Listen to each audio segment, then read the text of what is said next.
네, 월가 트레이더 버니의 미국 주식 시간으로 돌아왔습니다. 앞서 시황센터에서 이야기를 해주신 것처럼 최근에 채권, 주식 할 것 없이 가상자산까지 대부분의 지금 자산들이 가격이 내리고 있는 실정이지요. 거의 패닉 상태에 빠져 있다고 해도 과언이 아닐 정도로 지금 큰 폭으로 주식들이 또 조정을 받고 있는 모습이고 하락세에 진입을 했다 이야기가 나오고 있는 이 상황 속에서 미국 시카고 현지에 계시는 재무 컨설턴트로 계시는 버니 씨와 연결을 해서 미국 시장의 동향 생생하게 좀 전해 들어보도록 하겠습니다. 전일 휴장이었기 때문에 이 부분에 대해서 보다 자세하게 이야기를 들어볼 수 있을 것 같은데요. 오늘 시장에 영향을 미치고 있는 거시적인 요인에 대한 내용들 들어보도록 하겠습니다. 함께 보시죠. Let's look at right now. Different things that people are talking about, like when we turn on the business news station and we kind of find out what's going on in the market and identify things that are going on. We know right now that the energy sector has been doing really well. The crude oil, the price of crude oil has gone up pretty substantially early from late November to basically the middle of January. The middle of February when we started to have the Russian-Ukrainian problem, and then back down again, and now crude market seems to be going higher. But if we look at gasoline prices are at significant new highs relative to crude. And what's going on there? Well, if we think about what's going on in that space, over the last 10 years, refining profits have been really poor. It's expensive to refine, it's not profitable. And so what happens is that we've shut down a lot of refining capacity in the United States, probably 40% over the last 10 years. And that's basically because these refineries weren't making any money. So we shut down capacity and we're running 99% usage rate over a period of time where, in other words, we're using these refineries that are still in decent working shape.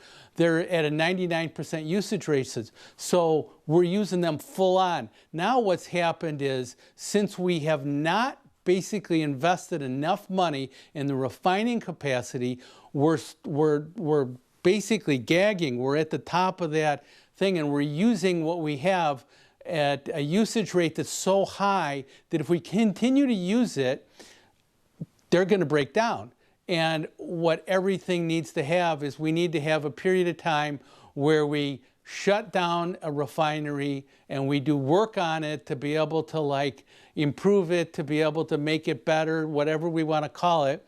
And then that's downtime. And then once we've done that, we can bring that refinery back online again. Well, in this period of time right now, before the summer hits, we've shut down some of those refineries, and we're doing downtime work on them to be able to get them back up, maintenance, to be able to get them back up and online again. Well, during the course of that little window, gasoline prices keep going higher and higher and higher. Well, we're kind of at the top end of this thing right here, without some kind of a macroeconomic problem that's going to shake down our ability to pull in oil now and natural gas. We should start to see this kind of flatline and stabilize. When we think about what's going on with inflation, and we look at all these earnings calls, okay, so when a company releases its second quarter earnings, right, they'll have an earnings call, the chairman will get on, and they'll be able to talk, the CEO will get on, and they'll talk about what's happened over that quarter. Well, this is just an analysis right here of how many of the S&P 500 stocks that they've talked about inflation during that period. So in the first quarter of 2020, where we were really down, okay, and we were down because of COVID, nobody was talking about inflation, right? 57 out of 500. Now we're up to, it looks like 377 companies have talked about how inflation is impacting their returns. Well, this is going higher and higher and higher. there's a place in time here where everybody's recognized that inflation has a significant effect on their earnings growth. And then what will happen over time is this will start to go down again. And this is what I talked about with earnings before. Okay, so what we see right here is once we got into this 2008 recession, then earnings growth exploded. But down at the bottom, when this thing was really negative, the market was actually starting to go higher. So this is operating earnings, operating margins. So our operating margins are starting to slip a little bit here. We've started to go down. We had 23% earnings growth in post-COVID. So, and that's obviously just comparing year over year. So that was easy. We're down to 10% now. If we can just go down a little bit more and then start to rotate back higher, I think that's going to be fairly positive for the market. Earnings have not been so badly affected yet, even though we've had 1/4 of a recession. That's economic growth basically down versus the prior year. But there's so many factors that goes on, because if you have low inventories, and even though the market's going down and you build your inventories, that still qualifies as economic growth. If you have high inventories and we have terrible economic growth, but you work off, or you have positive economic growth, but you work off those inventories and you don't produce as much, you can see how, like, anticipating economic growth gets a little bit confusing when you look at, do we have to generate more inventories? Do we generate less? And in a recession, inventories build because people don't buy.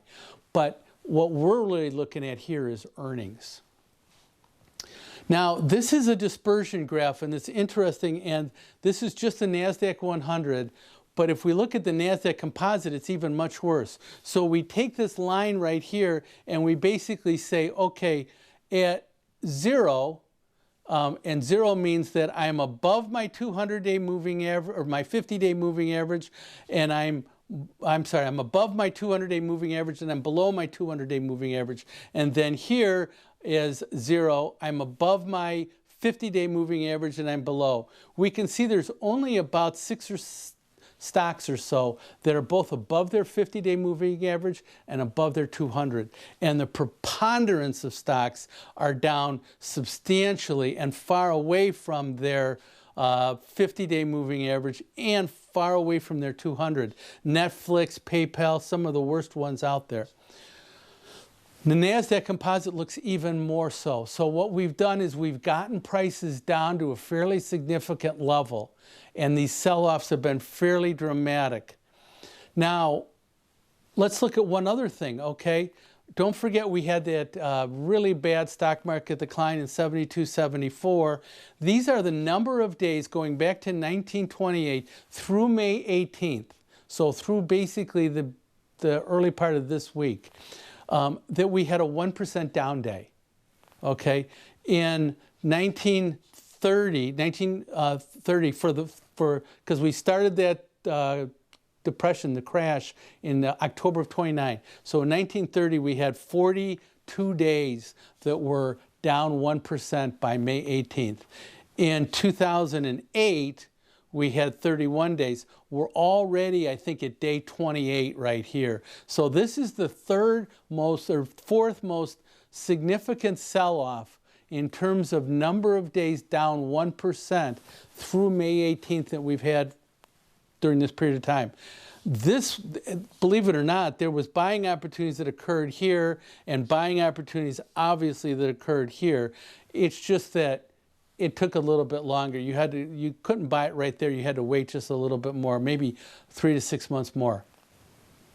So if we look at what's gone on so far this year, we've had a fairly significant number of down 1% days. We've also seen, not only in our down 1% days, how deep the stock declines were during that period of time. So it's not just the quantity of down days, but it's the magnitude of how far those stocks have declined. And I think that you've got to put the two of them together. You just can't look at down 1% days and say, okay, fine. But if we have down we have 28 down 1% days over the course of 94 days, which is, I think, the number of days we were into May 18th. That's fairly significant. So that's basically almost a third of all our days, more than 25%. We're down 1%. But when we were down 1%, we really sold those stocks off fairly significantly.